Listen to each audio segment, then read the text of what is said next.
All right, welcome back to the channel, everyone. Today we are going to check out a video by request from the actual creator of the video, which is awesome. I loved getting this request. This is from Max Optimized. This video is going to be called "How LeBron and Jeanie Buss Ruined the Lakers," and exclamation mark, question mark. No one wants to coach there. Now, first time we covered Max, it was a really cool video, and I got a reply from him in the comments of that video, basically saying like, I was wondering why like my channel blew up, etc., etc. And it turned out that my video reacting to his, sent a lot of traffic his way, which I think is fantastic. So props to everybody. Good job. That's what I want to see happening here on the videos that we enjoy. We got to go to the original creator and give them some love and give them some praise for putting in the hard work. So if anything, it's great to know that I could help out some of these smaller content creators and push some traffic their direction. And yeah, not much else to say. Looking forward to checking this out with you guys. As always, I'm going to link the original video from Max Optimized down in the description below. So anybody who wants to go check out that video without me, feel free. If you like what you see here, please go over there, subscribe to Max's channel. And everybody else who's going to go along with the ride with me for my commentary, please leave this video a like. It really helps out a lot. And yeah, without further ado, let's check this out, huh? Here, I'm getting a little rusty here. Let me just make sure the quality's up to par. All right, here we go. Dear LeBron lawyers, everything I say is alleged, so please carry on destroying the Lakers. Yeah. Thank you. All right, y'all, buckle up, because we're exposing everything on the modern Lakers, LeBron James, and Jeanie Buss. Some of this stuff you have to see to believe. It's that bad. Originally starting off as the Detroit Gems in 1946, not many people know that. Then moving to Minnesota as the Minnesota Lakers for the purchase of only $15,000. Damn. The 17-time champions Los Angeles Lakers are arguably one of the most successful franchises in basketball and quite possibly in all of sports. In terms of value, brand recognition, and success on the court. Yep. Magic, Kareem, Worthy, Kobe, Wilt, Shaq, Jerry West, Gasol, Baylor, Phil Jackson. These are just some of the names that come to mind when you think of the Lakers franchise. Speaking of value, by the way, I saw a thing just a couple of days ago going year to year when it comes to individual team value. And the Lakers barely increased over the last 4 years, while a team like the Pistons massively are passing them up at an insane rate. So I just thought that was funny. I used the Pistons as an example because we all know what happened to them last season, yet their value is increasing. The team even got the nickname the Showtime Lakers during the Magic Johnson era, similar to the Cowboys getting the America's Team moniker. Yeah. Since then, the Lakers have taken a huge fall from grace, basically when Jeanie Buss and LeBron took over. Mm-hmm. Let's start with Jeanie Buss, as she had some years owning the Lakers before LeBron even got there. Born in Santa Monica, graduated from USC where she majored in business, Jeanie Buss became the president of the Lakers after her father Jerry Buss passed in 2013. Mm-hmm. Her brother Jim continued on as executive VP of basketball operations. Sporting News in 2005 named Buss as one of the top 20 most influential women in sports. In 2011, Forbes called Buss one of the most powerful women in sports management.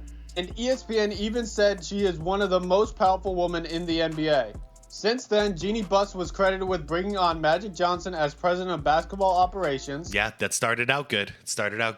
Magic was somebody she knew from a very young age, from when they were both basically teenagers. There's a family trust there. That was a great move to bring on Magic. After her brother resigned. And also hiring a former sports agent in Rob Pelinka as the GM. Magic controversially left the Lakers recently after being hired. Weird. This is also around the time that LeBron would join the Lakers. Interesting. Since becoming the Not only that, but I believe it had a lot to do with Rob Pelinka. President of the Lakers, Jeanie Buss has only won the controversial COVID championship, with many agreeing that it wasn't a legitimate title given the context. Nope. And also winning the NBA in-season tournament, which many made fun of the Lakers for putting a banner up in the rafters to celebrate another illegitimate title that was surrounded in controversy. Oh, yeah. There's a clip of young Kobe saying, "This is the Los Angeles Lakers. We don't hang like conference championship banners or anything like that. We hang, championship banners here." Seeing that and then seeing what they did there, man. Nope. That's not the Lakers we all knew. And was ultimately just seen as a marketing gimmick by the NBA commissioner, Adam Silver. Let's go to the stats, though. The first 4 years under Jeanie Buss may have been the worst in franchise history, going from a 45-win team in 2012 to not getting past 27 wins in 4 straight years. In 2015, they literally only saw 17 wins to 65 losses. 65 losses. Damn. Let me say that again. Those 4 had the most losses in franchise history, with all 4 surpassing the 1957 record of 19 wins and 53 losses. LeBron joined the Lakers in 2018 as a seemingly saving grace to what the Lakers had become under Jeanie Buss's leadership. But now, most wouldn't describe it as a saving grace. Let's move on to the LeBron Lakers era. LeBron is on to his 4th coach in 6 years with the Lakers, any of which he received criticism for having a role in the coach's firing. Even before the Lakers, he has legitimately pushed 2 of his coaches during live games throughout his career. That's right, I said pushed. And many of his coaches complained that he turned players against them and undermined their leadership. Yeah, didn't work with Spo because, what's his name? Pat Riley said, "No, man, take it or leave it. Spo's going to be your coach. I'm not coming down to coach you." And Spo even challenged him and was like, "Hey, here's Pat's number. Go ahead. You want to get me fired? Go get me fired. Good luck." That's why I respect Pat Riley, is for that move. Because everybody else seems to cater to LeBron. And it's happening to this day. He can get the whole team to turn against him. But in that situation, Dwayne Wade also helped. It was Pat Riley and Dwayne Wade. Because D. Wade said the same thing.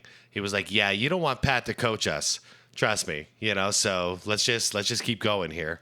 Because he was like literally running one of his normal LeBron James campaigns to destroy a coach's career and get him out. And now look what happened. We consider Spo one of the greatest modern coaches.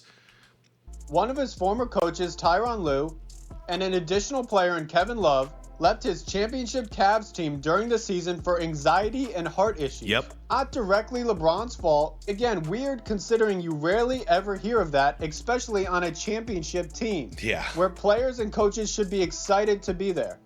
Again, GM Magic Johnson even left the Lakers complaining about snakes in the organization. Yep. And saying he wanted to go back to having fun. That's why I always suspected Rob Pelinka, by the way. LeBron also tried to get his potential Hall of Fame Miami coach Eric Spoelstra fired only after 17 games into the season. Yes, sir. He did this by going through owner Pat Riley, where Pat Riley intelligently declined the request. He even complained to the NBA commissioner about his former Lakers coach Luke Walton while he was still his coach, in what seemed like another attempt to get a coach fired and go behind their back. This is all despite getting most of the player trades and roster decisions he's ever wanted, but taking none of the blame, like for instance the Russell Westbrook Lakers saga. Simply put, many players and coaches have found it difficult to be on a LeBron James team. Kyrie Irving even controversially left a championship Cavs team with LeBron, and Kawhi also spurned the option to play with LeBron as well in the Lakers, joining the crosstown rival Clippers instead. While LeBron James denies being involved, coincidentally, his podcasting co-host with no college or NBA coaching experience is now his newest head coach, in JJ Redick. Yeah, it's so funny. Everyone got their story straight. JJ has the same story. Pelinka has the same story, and so does LeBron. Everyone just says, yeah, he wasn't involved. He didn't want to be involved. He chose not to be involved. That's like, how dumb, dude. I bet there are people out there though that believe that they lack that ability for critical thinking. So they actually take that at face value. Like, okay, they said he wasn't involved, so he's not involved. While this is mostly alleged, many people have agreed that he had a hand with nepotism as well in getting his son drafted by the Lakers despite coming off a terrible USC team where he didn't even play the full season and only averaged about 4.8 points on 36% field goal percentage and only 26% three-point percentage, and this is in college, in a terrible division. Many people still defend LeBron somehow and argue that there is a ton of nepotism in sports, but they are conveniently leaving out the fact that, again, he just got his podcasting co-host, who I think last coached 8-year-olds, to be the Lakers head coach, and then the Lakers conveniently draft his son weeks later. Both paired together in like a 1-month time frame is wild. LeBron has a history of contemplating retirement or contemplating going to other teams to try to get organizations to do what he wants. Oh, he's that dude who, if this was like a relationship, anytime he doesn't get what he wants, he'd be like, all right, I'm going to break up with you. You know, and then he starts like dating other women just to make you jealous. Like, that's just who he is. It's just what it is. And by the way, Max, 100%, this is real. Like, there's no denying it anymore. He obviously had his hand in JJ Redick being the new coach. And come on, Bronny James, like, no one was going to pick Bronny James if it wasn't for the LeBron James factor. And the fact that the Lakers not only picked up JJ, but Bronny, we know how involved he is. And it's one thing that I really don't like about LeBron is knowing that Magic Johnson could have been a huge part of this organization. Still, Magic should be part of the Lakers organization. But between Pelinka and LeBron, they chased him out of the damn building. And that pisses me off, man. Magic's a real Laker. LeBron is just a pass-through. He's just consuming what he can while he's in LA, and then he's going to leave them in wreckage. Magic wasn't that guy. Magic cared about the team.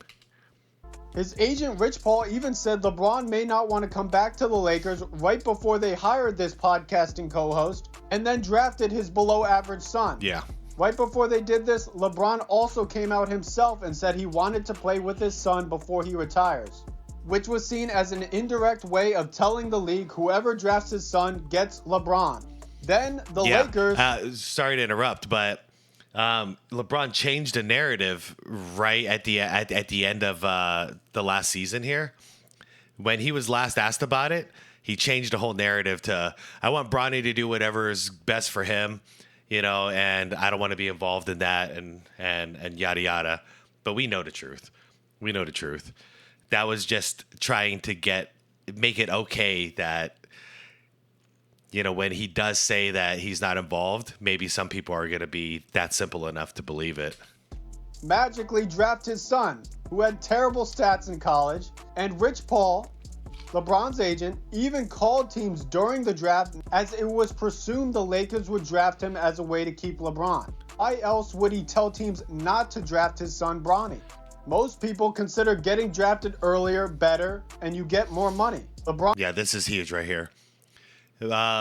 Basically, the threat was, because we all had this joke of, you know, I said it even here in Phoenix. Hey, we should draft Bronny and then demand a trade for 80, a one-to-one trade, because we know what LeBron really wants. You know, we know what his true mission is. So let's just do it. Let's undercut him. But nope. They threatened everybody, saying that if you pick Bronny, if anybody but the Lakers pick Bronny, he's going to go play in Australia and not play for your team.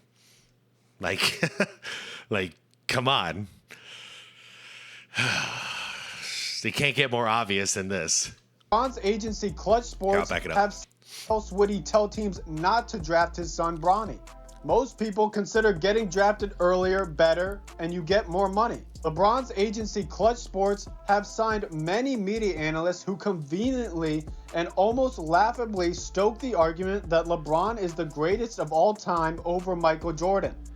LeBron even unfollowed media reporter Rachel Nichols after Bronny criticism. Oh, yeah. So you can say throughout his career he retaliates against negative media criticism and rewards those financially through Clutch Sports who toe the line, so to speak, on LeBron James' arguments in the press. Yeah, I saw the Rachel Nichols thing, too. She didn't say anything insulting or bad. She just didn't say everything LeBron wanted her to say. Kendrick Perkins also comes to mind here. Yeah, LeBron yeah. arguably also tries to flex his power over a declining NBA league in terms of beneficial fouls and favoritism. In 2024, the Lakers conveniently saw a 507 free throw differential and had the largest amount of free throws granted to them in the NBA. No other. Look at this. Yep. Hey, Boston was pretty high too. Miami Heat, largest free throw attempt differential.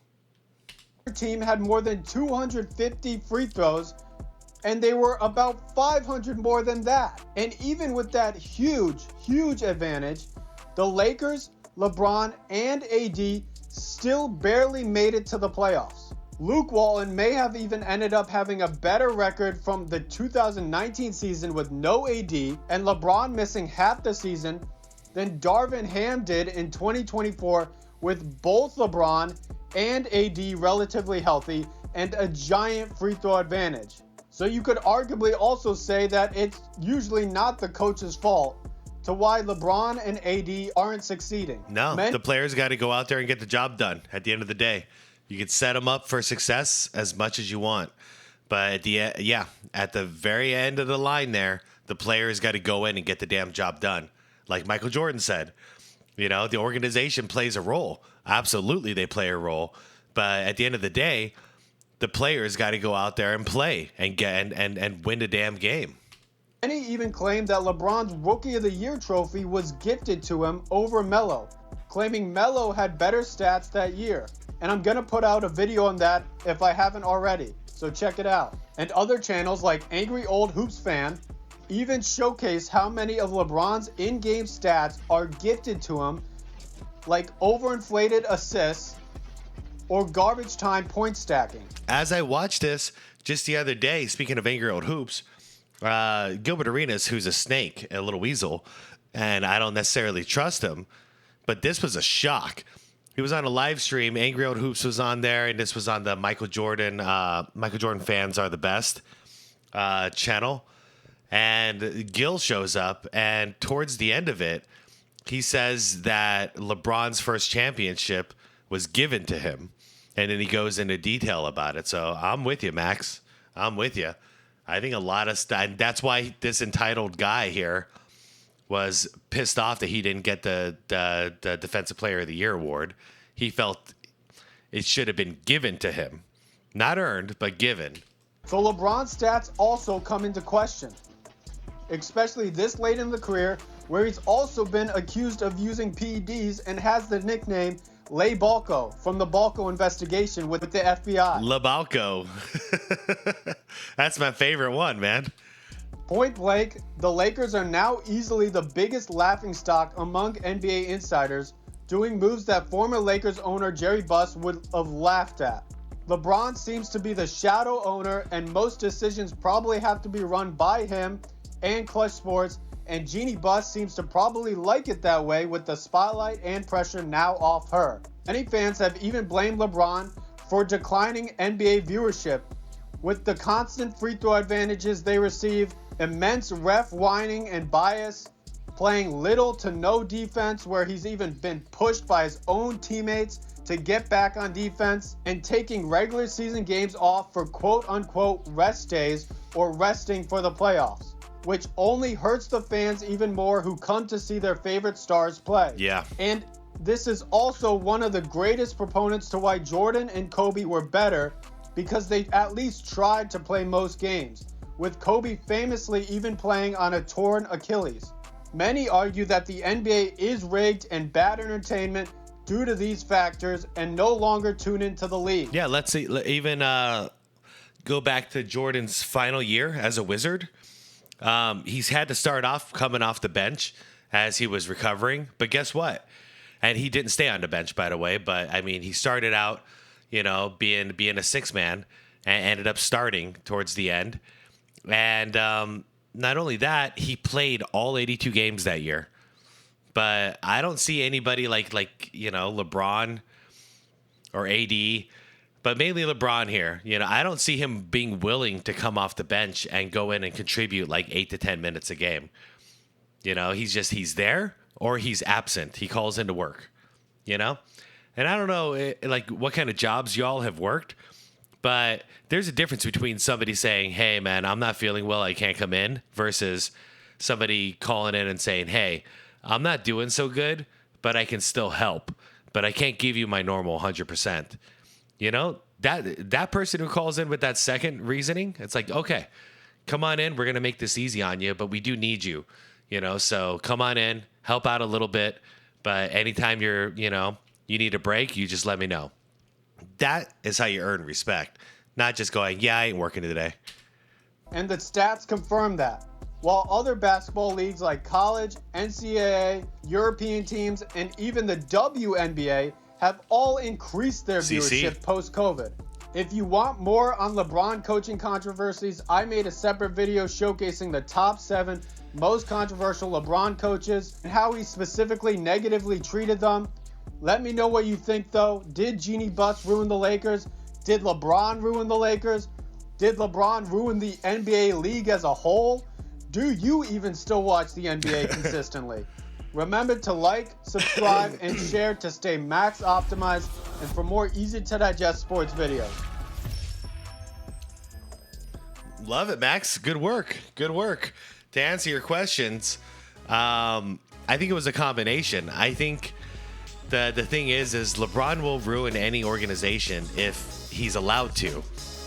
Jeanie Buss is guilty for allowing him to do it, for giving him that much power and just saying, okay, I trust you. That's the difference between a Pat Riley and a Jeanie Buss. One is a brilliant basketball mind and the other was not so much on the basketball end, but Jeanie was, she started out more in the entertainment end. Jeanie knows how to make money.